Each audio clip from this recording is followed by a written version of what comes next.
In this video, you'll learn how to add and use scroll into view animations in Webflow.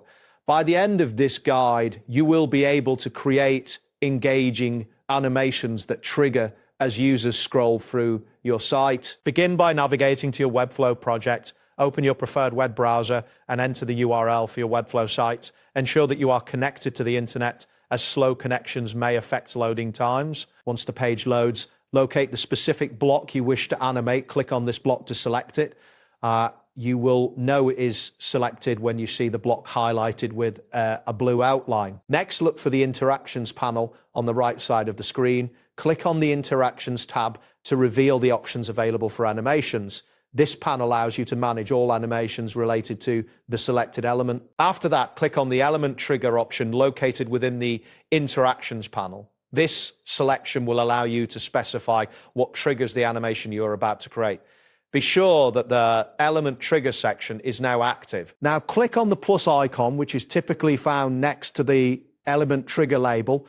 This action opens a drop-down menu where you can choose the type of trigger for your animation. From the drop-down, select Scroll into View. This option will create an animation that activates when the user scrolls to the specified block. You will see a confirmation that this trigger has been added. Next, click on When Scrolled into View. This option allows you to set the specific actions that will occur when the element comes into view. Confirm that you are on the correct setting before proceeding. Now, click on Select an Action. This will open another drop-down menu where you can choose the type of animation you want to apply to the Scroll into View trigger. From the options presented, click on Slide. This selection will apply a sliding animation effect when the element is scrolled into view. You will notice the selection is now highlighted. After making that choice, click on Slide In. This specifies the direction from which the element will slide into view. Ensure that you see this option marked as selected. Next, click on Offset. This feature allows you to adjust the starting position of the animation.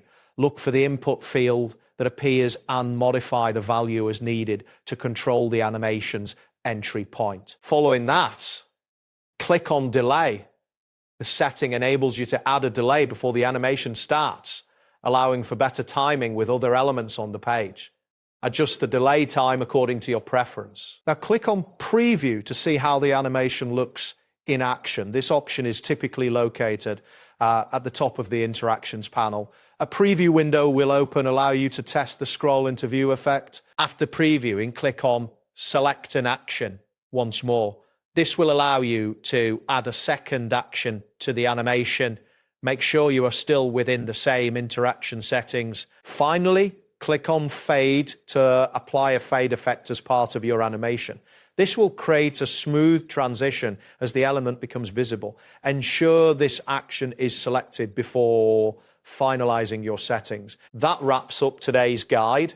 Thanks for watching and catch you in the next tutorial.